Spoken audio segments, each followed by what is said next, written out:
much for being here with us tonight. My name is Peggy, and I proudly lead the Ruby. To share a little bit about us very quickly, the Ruby is a collective and a safe gathering space for women, non-binary, and trans femme creatives. We're dedicated to learning and creating together in a community of support. And if you are able, we're always incredibly grateful for any donation to help us to continue our work and all our free and cultural and public programming. There is a Venmo with a QR code and a jar for donations if you'd like to contribute, and whatever you can is always appreciated. Now it's my chance to also share about the space that we're in here together. So this space that we're in, this is our work and gathering space. This is a place for us to feel safe and come together, and we welcome you, and we hope you can feel the love and support that we do while we're here together. And we also ask for your help in keeping this space, this one that is very precious to us, a safe space, and not to share our address publicly with others who are not RSVP'd to this event. That would be very much appreciated. So, on to a bit of housekeeping. The restroom is right around the corner. So if you go down this little hallway and make a left, that's the restroom. There's also just some water and things like that over there as well. Feel free to check it out. And then that bookcase actually has a lot of books by some of our members, including Julián. Feel free to go check it out. And also just tonight, we are absolutely thrilled to co-present with our good friends Green Apple and Carr Johnson, also a Ruby member, and the Center for Art of Translation. Thank you so much, Leslie Ann Lufter. You both are dream collaborators, and we're always so grateful to work with you both.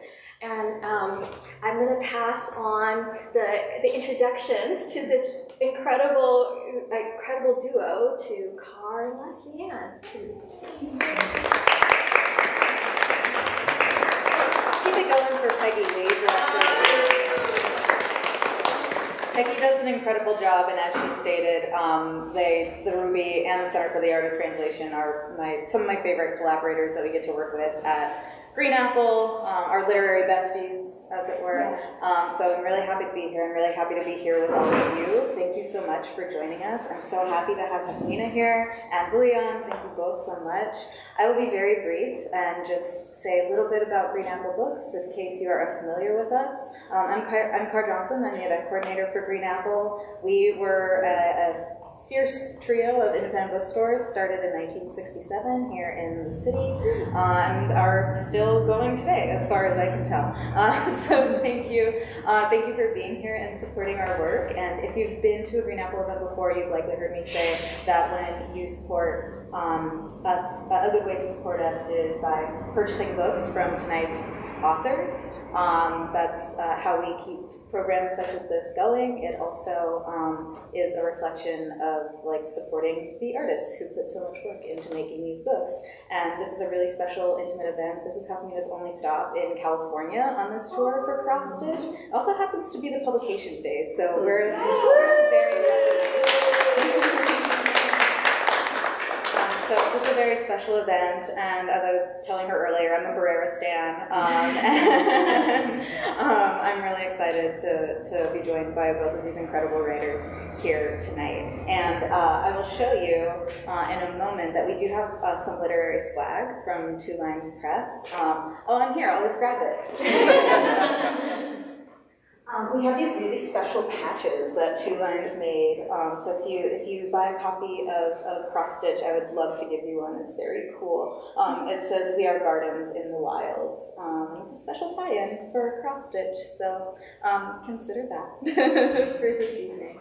And without further ado, I'd like to go ahead and introduce the Public Programs Director of the Center for the Art of Translation, Leslie Ann Lufter. Let's give it to you.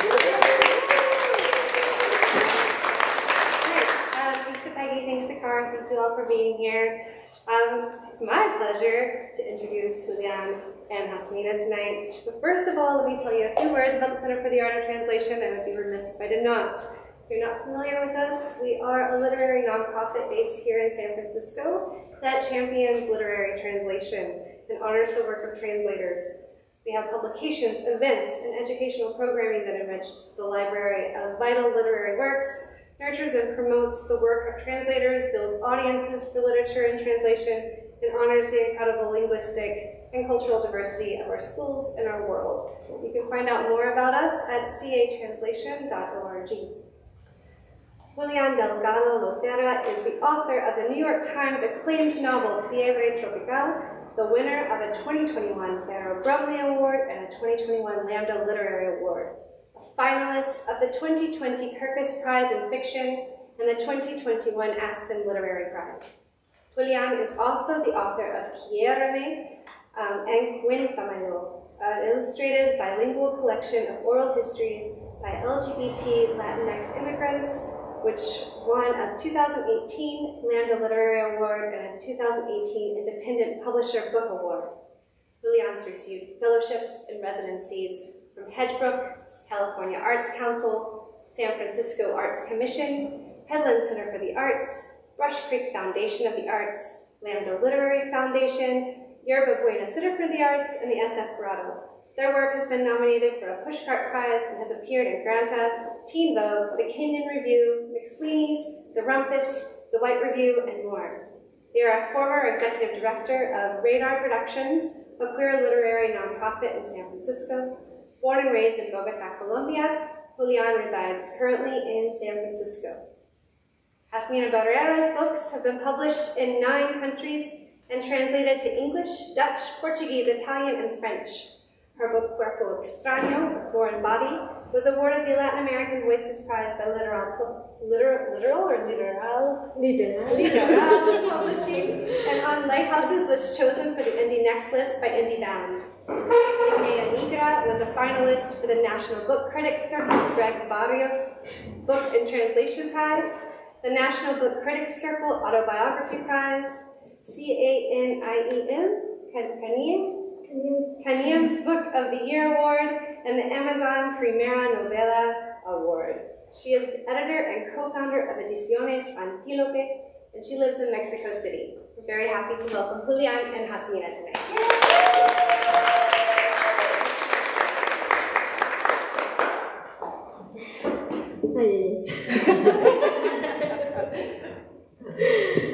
Can I thank, before we start? Yeah.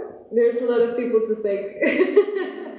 So thank you so much, Julián, for being here. Thank you so much to Peggy, the Ruby, the amazing crew at Two Lines Press, and everyone here for being here tonight. I'm so excited, so happy, and that's it. Thank you. Well, I'm very excited very honored to be here with you. And so it's going to be a cute, intimate conversation. So I think you're going to get us started maybe with a little reading from the book. Is that cute? And then I think if somebody can give us just like, we have to stop now for Q&A, that'd be great. I forgot to thank the Green Apple Books and Car. Thank you. Would you tell me what to read? Well, just because I know what my first question is, then why don't we start from the beginning? I'll start from the beginning. Thank you. It was around noon when I got into the shower. The damp patch on the bathroom ceiling was spreading, making the paint peel and feeding a colony of fungi. Initially green and then red, like a moldy tortilla. During the first year and a half of my daughter's life, I used to let things like that just happen, too weary and overworked to worry about them. But now, they're beginning to irritate me. I walked naked into the bedroom, chose some clothes, but before I had time to dress, I heard my cell phone vibrating. The screen showed a Facebook message from Valentina Flores. It took me a moment to remember that she was Itlali's aunt. I'm devastated, Mila, dear. My heart breaks every time I write this. Citlali had an accident. She drowned in the sea in Senegal. We're bringing her ashes back. I'm sorry, Mila. She adored you, and I know you adored her. My head hurt like I'd been punched in the face. Like someone was trying to suck my brains out through my eyes. I don't know how long I sat there on the bed, hugging my towel, trying to cry silently so my daughter and Andres wouldn't hear. Brief, painful images flashed across my mind, one after another like bats in a cave. Citlali's face, her lips blue, her arms battling against the current, her open mouth swallowing salt water, her body floating amid strands of seaweed, spume, and plastic bottles. All this mingled with the laughter and shrill voice of my daughter. She was singing and dancing with her father to an album by the Breeders. My damp hair was dripping down my neck. It was too hard to breathe. After a while, Andres left her playing with a toy and came into the bedroom. "Which friend?" he asked.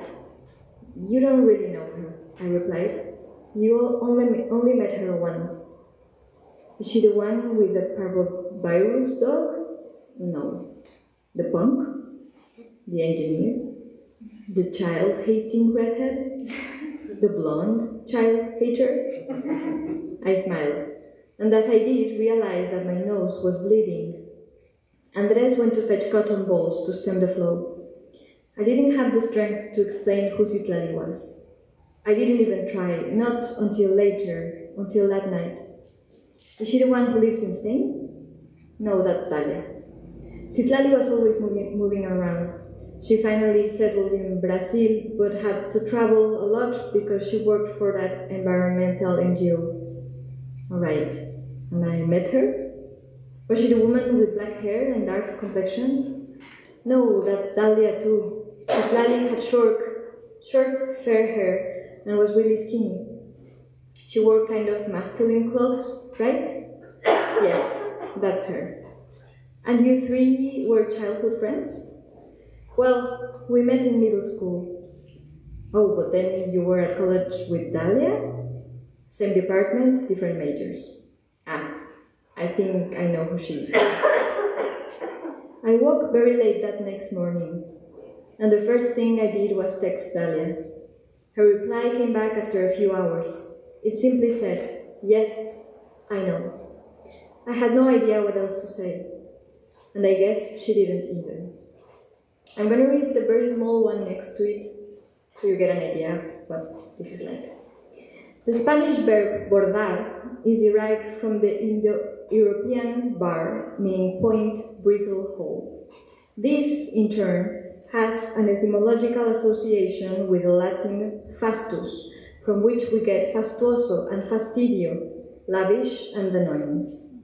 In both Spanish and English, the verb has a common root in the Old French bruder, meaning the side of a boat, as in starboard. And this is how it relates to embroidery, which was used to decorate the edges of fabrics. The 10th century Anglo-Saxon Exeter book contains an ambiguous extract. Faeme adhire bordan hedicet. The ambiguity lies in that bordan can mean table, embroidery, or, as above, edge. One possible translation is, a woman's place is at her embroidery. A looser translation might be, a woman's place is on the edge of the abyss. Thank you. Thank you so much. That was great. And I think that's kind of like grounding us into like the books. People can get a little bit of a gist of what it is and of your voice, which is so wonderful. I'm gonna do the very millennial thing, which is that I have all the notes on my phone. So that's what I'm gonna be doing. So we start with kind of this death of Citlali, and I wanted to just like ask, for us to start a little bit more broad, is like, why are we starting with this death, and like where does like the story come from for you? Well, for me, one of the necessities of writing this book was loss and grief in different ways. I think it had to do with when I became a mother, my relationship with my friends changed drastically. Like, so many things changed, but that especially, like, suddenly I was very close to women that I thought had nothing in common with me, and very far away from people I thought were like always going to be in my life. I mean, death was also a part of it. but it was just a general like grief for friendships and friendship as I'd known it before becoming a mother. Like friendship was my priority in life, and suddenly I just couldn't spend that much time with my friends or do the same things we did or I don't know. So I wanted to spend some time in that period of my life when friendship was the most important thing, and also the most complex and the most hard and the most passionate. Yeah, makes a lot of sense. Okay, so let's talk a little bit about friendship because that's basically like what a lot of this book is about. Let's dive into the friendship of this like three girls, and I'm very interested in all the different dynamics that we have, like the relationship. So like everything is getting stirred up because Itlali dies, and we get all these memories from Mali that are getting like stirred up. And then there's like the relationship of like the three of them, right? But there's also the relationship that she has only with Dalia, and the relationship that she has with Itlali.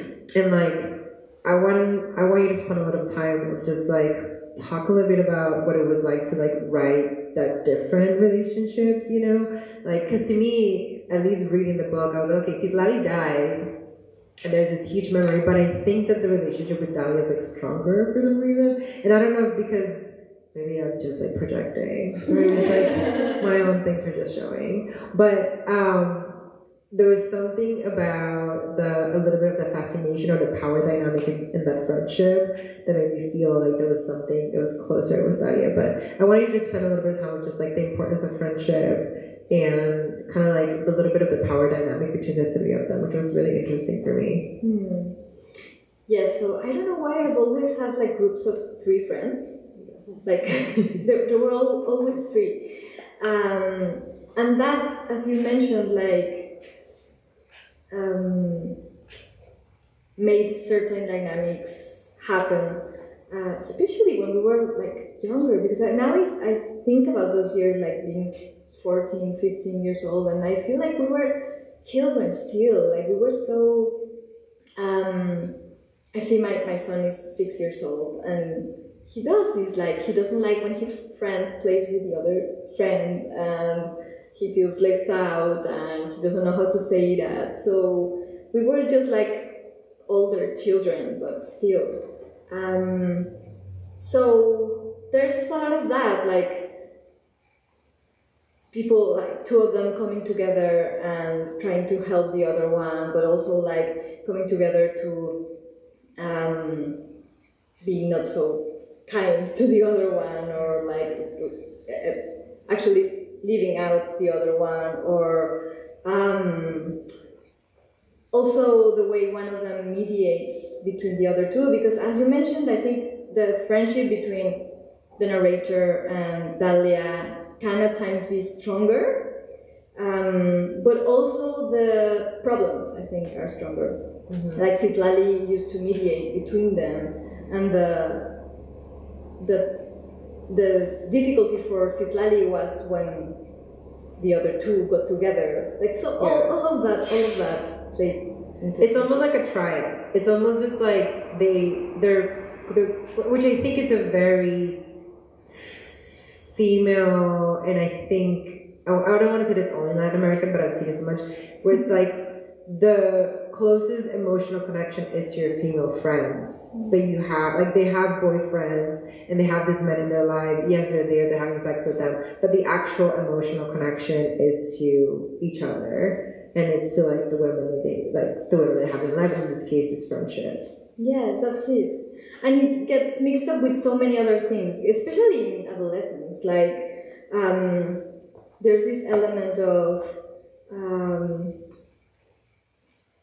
yes, companionship, but also like eroticism, and also like jealousy, and also envy, but also like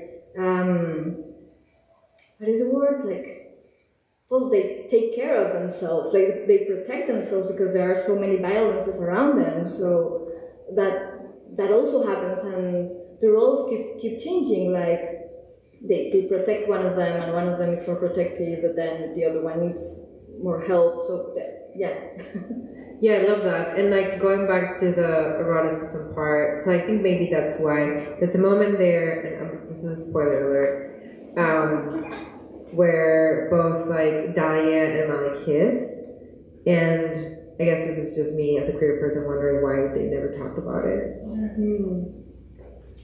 Well, that's a good question. I was just like, oh. There are so many things I think in friendship that are left without talking. I don't think that is one of the things in the book also. Like, how far can you get with these people which are the closest to you, and that maybe are the people you know the best, and still there are these barriers that you cannot break through, like these taboos and these things that these places where you cannot go inside other people's minds because they won't let you, these secrets, that frustration also. Yeah, and I think that that's where some of the structure did it for me, where like, you know, after the kiss, then we just have all the space in between, right? And then when we finally go back to where we reach that same kind of narrative present, which is we're back in the story about Europe, we've already gone through all this other stuff.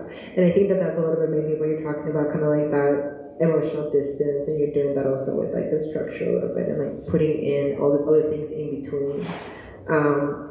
I wanted to ask you, because you opened up with, you wanted to include that that passage from the word bordar and borde, and you know, I'll read the quote again. A woman's place is at her embroidery, and there's a translation might be a woman's place is at the edge of the abyss. And I want you to talk a little bit about it, because I think that the book relates so much to that. At least for me, was kind of like this pulling into that abyss and kind of centering it, you know, like bringing in the abyss, not at the border, but kind of like making that kind of the default of experience and centering it. So I just wanted for you to talk a little bit about that beginning quote, especially because you wanted to include it just now, so it just made sense. I love what you said. So for me, I like that quote because it talks about the ambivalence of embroidery, especially in Western culture, I would say, where embroidery has on the one side, but also in many other cultures, let me say, embroidery has been for a long time, and for many people, something that, or one of the many tools that oppressed women, like that brought them to this domestic environment and associated them to all of these things that have to do with femininity and with the with the small, with the beautiful, and with the everything that we associated with femininity at that time. And on the other side, many women found in embroidery a tool to express, to create, to make money, to create bonds with other people, to just subvert that oppression. So there's always that ambivalence for me in embroidery, as I think it is in that sentence, which can be read both ways. Yeah. And since you're going to talk a little bit about, like, then, you know, you are bringing in all this, so Mali's bringing in all this, like, passages from both kind of like the way that embroidery was used historically in different parts of Mexico, but not only Mexico, like other parts of the world, but this very specific to Mexico and her relationship to her grandmother, which have also to do something with the creation of the world, both with the creation of the world, but also just like very small things, right? So it goes from like embroidery being used as a way to narrate the creation of the world, but also just like kind of as a connector. And then you also have like kind of very like feminist and like activist like women using embroidery in like different ways, and that's a little bit of like the backdrop. And I wanted to for you to speak about like including that in the book, right? Because it's like interwoven as we're going along. We're having this like interwoven all the different ways in which embroidery has been impacting women's life. To speak a little bit about that choice. Yeah.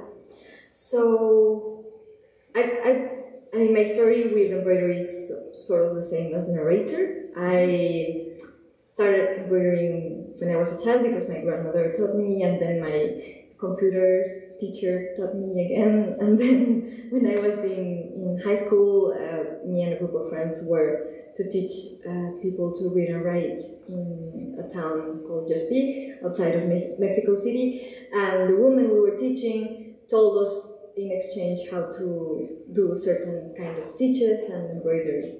And then embroidery became very important for my group of friends. We did it together all the time.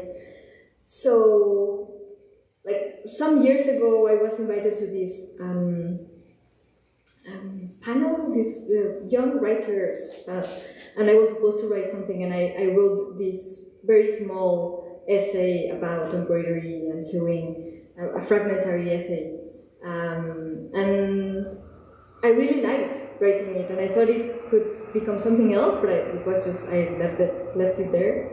And then I started writing this novel about the three friends, and I did some research on my own documents of my adolescence, like my emails and these small papers we had done in class, and that's why I remembered the importance of embroidery for us. And I went back to that essay, and I started rewriting the essay, and the essay started to grow, and the novel was growing also. And I knew they went together, but I didn't know how. And I tried different ways of blending them, and then in the end I decided to do this, which is, for me, it's like a quilt of the fragments of the novel with the fragments of the essay. Well, that is why. But I also like the idea of, because the fragments, the more essay like fragments, talk about, as Julián mentioned, like different aspects of embroidery in different parts of the world, in different times, and if they relate embroidery to, for example, medicine or feminism or art or literature. And I really like the idea that this is small tale about three friends. It was a very subjective tale, very very reduced in the sense that it was a middle class Mexico City, certain years, that it connected through the stitches, through embroidery, with these other stories of women across the ages and across the world, that when we are stitching, doing cross-stitch, we don't know it, but we're repeating things that women did in Egypt or in so many places, and I love that. Yeah, I love that too. And I think you're connecting it also to like the very act of writing, right? Of just like kind of like making shapes, and then how like the whole thing looks as a whole, right? So just like little shapes that you make, and then the whole thing is there. And then you touched on this a little bit, but I wanted to just make it more evident for people who haven't read the book, the structure of it, because there's no like division of chapters. You have the needle and thread as kind of a divider, and there's also the question of making the choice of time, which is that it's not linear, which to me is also not only that only women do it, but it's a very also feminine way of like approaching time and experiencing time in a kind of more like circular, more like spiral way, right, of like writing about it. So I wanted for you to talk a little bit about that kind of choice to do it, of just having the needle and thread in there, and making this choice of time where, we have, Mali kind of like organizing the funeral, and then we go back to when there were more kids in school, and then we go back to Europe, and all the three of them are kind of just like being woven in throughout, plus like all this other stuff around embroidery. But so that the time, and at the end it all makes sense, because we go back to her dying, and it's just contained really beautifully. But I do think that there's an art in being able to weave because it looks so seamless, it's because I think it's really hard to do, right? I think you do a really good job with it. When these things just look simple, it's because they're just being done so well. And so I think that just kind of want to talk a little bit about maybe your process, your approach to building that structure, building that time, the time inside the book. Thank you. Yeah. There was a time when I thought that the name of the book, the title of the book, was what in Spanish is called dechados, which in English would be like sampler, I think. Mm-hmm. So they are these fabrics where women used to sew or embroider like small samples of stitches or like figures or things they wanted to remember so that they could later on embroider them somewhere else. So it's a tool for memory, is what it is. And I think for me that the book works a little bit like that. Like these are small fragments of memory woven together or in a sort of like a collage kind of way. And for me, that's the way that memory works. It's not like you sit and then suddenly you remember, like, just stay remembering things like for 3 hours. You start remembering things and you have these glimpses and these images, and when you have a subject in mind or you have an emotion in mind, these ideas, these memories keep appearing to you, and they are all mingled. Like you have some from this time and from this other one. So my book is probably a little more less chaotic as real memory, but it's still, I wanted it to have some of that. So I think that's why the structure is like that. Yeah. Oh, and the small needle. Yeah. So I got that from these manuals for embroidery, where they teach you how to do a stitch with the direction of the needle. So they go like this, and then you go like this, and then you go like this. And I wanted the needle to do the same, the cross stitch.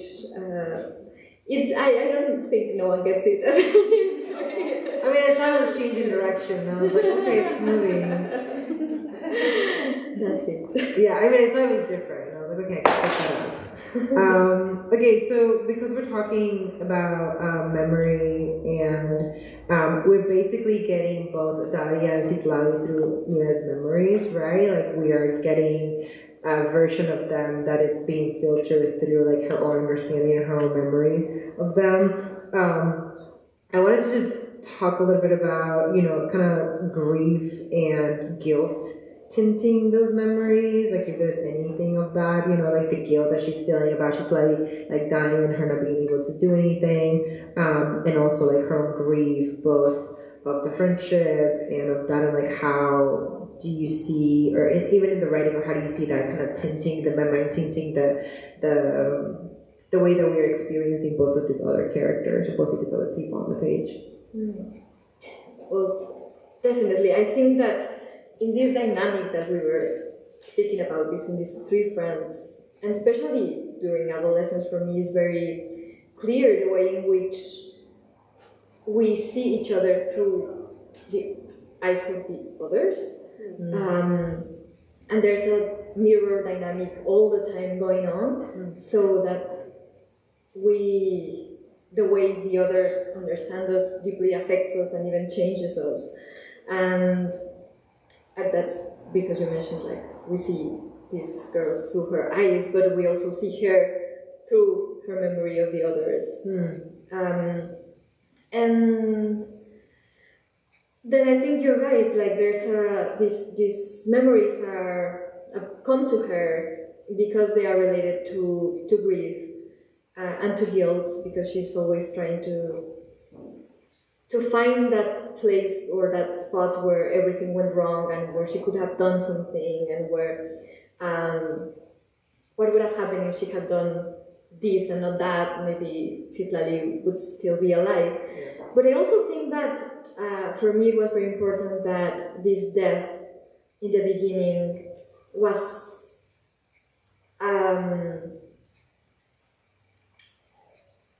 something that brought memory to her, but also a celebration of Citlali's life and of their friendship together. Like for me, this book is an homage to friendship and to my friends in particular, and to the life of these girls. And it was this idea that even when you fall apart and when you that's not a word, when you grow apart with someone, or when somebody dies, the life together is worth remembering and is worth celebrating, and that it continues. Like, I think that's also a very Latin idea, very Mexican, with the Day of the Dead and everything. That life, that death is a part of life, and you can celebrate life in death and death in life. Yeah. And I think it's definitely felt, like the celebration of Citlali's life. I think it's very much there. Okay. Let's see. Oh yeah, so you touched on this briefly, but I read in one of your interviews you were talking about the invisible violences that happen during adolescence, and I want you to talk a little bit about this invisible violences. There's some I think that are more obvious than others. There's some just really horrible stuff that happens with men in there. But if you could talk a little bit about what you mean by this invisible violences. Yes. I think I meant invisible to me. Because, well, one of the reasons I wrote this book is that there was some years ago something like a Me Too movement, like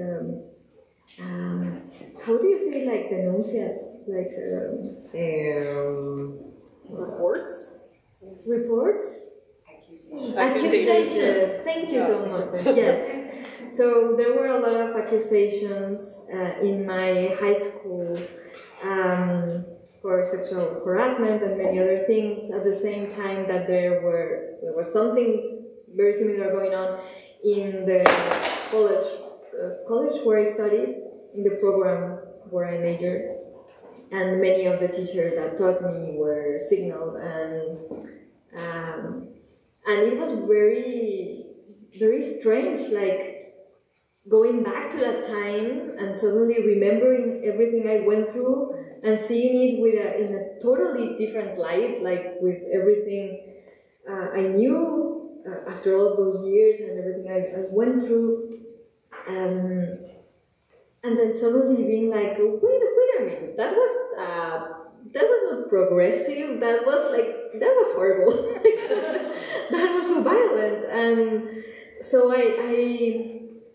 really needed to do that exercise of revisiting that period of my life and reviewing that period of my life and understanding all of those violences that to me had been invisible back then, but that I felt them, and they affected me. I just was not able to name them, was not able to understand many of them, and definitely not to process many of them also. Yeah, and I think in a way a lot of them are just very normalized. I think that when I was reading about the invisible violences, what I took from it, which maybe that's not what you meant, but when I was reading your interview, I was like, yeah, there's all those ways in which young women have to experience all this level of invisible violences that are, and then they're just kind of coming together with each other and processing with each other, helping each other out, but it doesn't come out of there, those containers and all the ways that they have to kind of hold each other. Okay, I know we're maybe coming to an end, but I wanted to ask you to maybe kind of shift the energy a little bit about what's your favorite part of the story? What was your favorite part to write? So I think the most fun part to write was the trip to Europe, just because it was during the pandemic, and I was having this claustrophobic time. But I was able to travel when I was writing, and I was in Google Maps all the time, in the websites of museums, and so I was in a way traveling. But also the research of embroidery was really, really fun. Very difficult to choose what to put in the book, because it's a a universe, an entire universe there, and it was so exciting. Also, I got to embroider a lot when I was writing the book, and I took all of these lessons, and because it was a pandemic, so I downloaded this crash course of different stitches, and that was really fun. Okay, that's great. Is there something that didn't make it to the book that you want to tell us about? Let me see.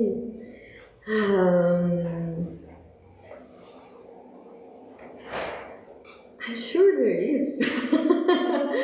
Oh yeah, I tried to stop the book when it was in the press already, being printed, because I found this amazing quotation by.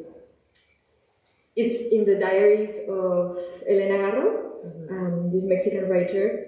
She says something like, my method of writing is embroidering. When I am embroidering, is when I come up with the ideas of what to write.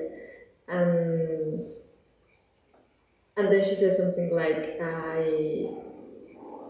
whenever Octavio Paz, who was his husband, doesn't let me embroider. So whenever he comes, I need to hide my embroidery.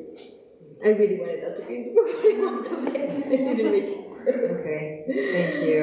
I think we can open it up for questions then. That feels like a good place. Does anyone have any questions?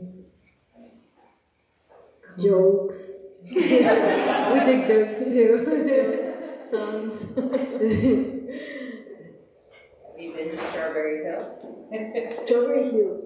The place where you write about in the book where, what's his name? Where John Lennon. In England, in London, Oh, in England? near Twickenham, you write about. I wrote about Strawberry Hills. Yeah, there's a moment when they're in London. They're in London and they don't get to go to Strawberry Hill or something. Oh yeah, I didn't get to go. No, You didn't no. I haven't been back. Oh yeah, but it was very big. No, I haven't been able. I'd love to go.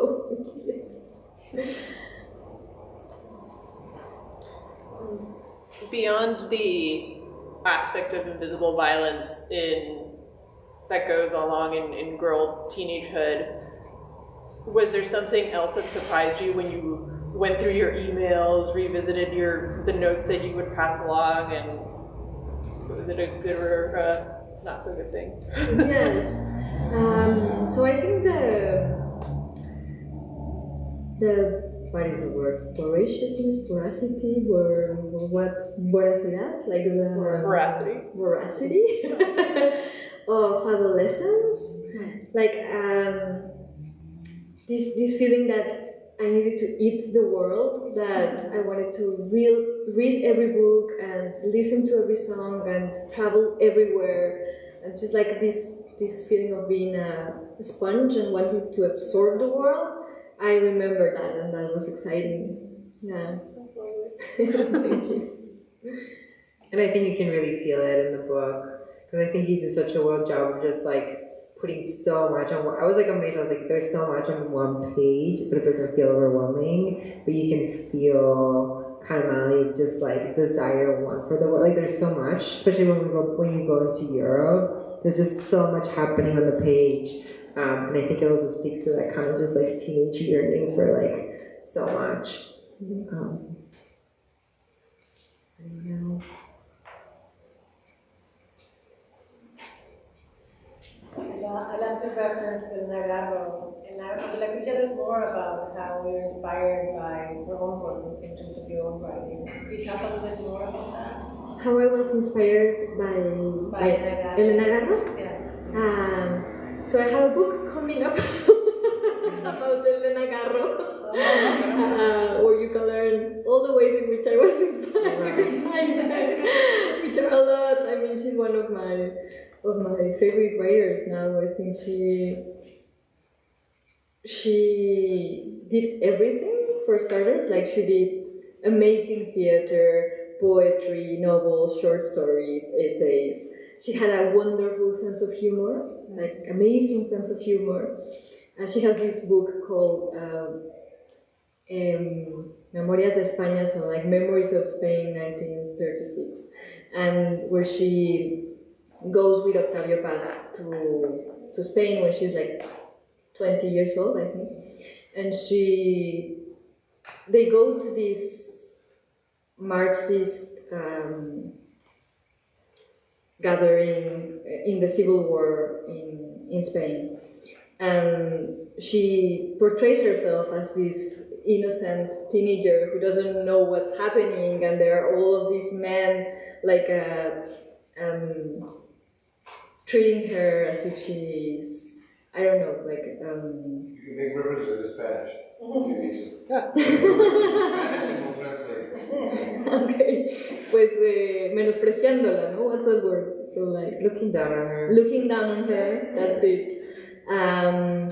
And she makes fun of all of them. It's hilarious. I mean, she makes fun of Pablo Neruda, of Silvestre Revueltas, of they were all there, of course. It's like the place to be at that moment. But there's also like these bombs falling from the sky, and she's trying to get cigarettes everywhere, like desperately. It's so funny. I mean, she has this wild imagination, and she has these very surrealist, wonderful stories, very dark also, and some of my favorite stories where she talks about being a child in Iguala, in Guerrero, and I think she portrays childhood so well, like the imagination and the terrors of childhood and the cruelty also of childhood. She's amazing. I could go on for it. Thank you.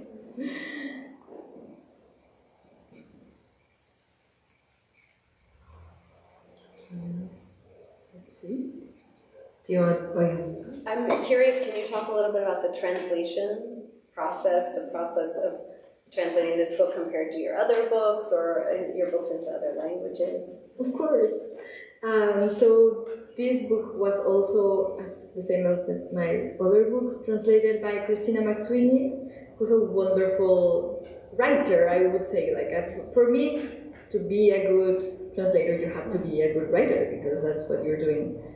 And she also happens to be my friend, and we've corresponded for a very long time now. And I feel like all of our translations, or her translations, are very organically like a part of that conversation we have, because she shares them with me, and she asks questions, and we talk about them a lot. There's always like these parts where she has I don't know, choices to make or problems to solve, but she always finds the best solution. So it's amazing to see how she does that. I think what was different for this book is that it had a lot more dialogue, and that was challenging, I think, just to find the voice of these characters and make them, I don't know, believable, I would say. Yeah, I think, but she did a wonderful job with it, definitely. Yeah, it's a great translation. I read it in Spanish too. Oh, good! I was just saying, it was a great translation. Thank you. Yeah. Do you want to tell us if you're working on anything else? So I'm working on a novel. I'm suffering. It's a masochistic project. Yeah, isn't it? It's like we love to suffer. Yeah, I don't know why. Like 6 years of suffering. It looks like it's going to be that. Yeah, I feel like. I mean, this is my third year just trying to start the novel. I hope I'm trying to make it on this trip. I bought this spiral notebook and I have faith in the spiral notebook. I'm going to do it. How about you? Yeah, I'm in the same boat. Also masochist. Also throwing myself I mean, I just finished one and I'm starting a new one, and it's just now, it's just the moment where you're just playing. Yeah. You know, where you're just like, I don't know, like doing research and just trying to find what the story is. Yes. You know, like I have no idea what the story is. I know some things, but I don't know what the story is. I'm just like going around. But there's something about writers who we know that it's going to be painful for 6 years, and we still are like, all right, you know, we're like, I'm going to go into this abusive relationship consensually. Let's do it, you know. I got this grant to write a novel, and it's for 3 years, so I get to write a novel for 3 years. And at first I was like, wow, 3 years to write a novel, oh my god. And now I'm like, that's the person. Like maybe another 6. Yeah, for sure. Okay. Thank you very much, everybody. Thank you so much.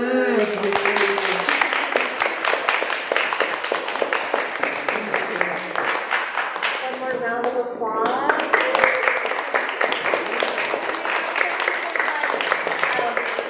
Paul has some books if you'd like to come and get some and get it signed by both of our authors today. Thank you so much for joining us. Please hang out.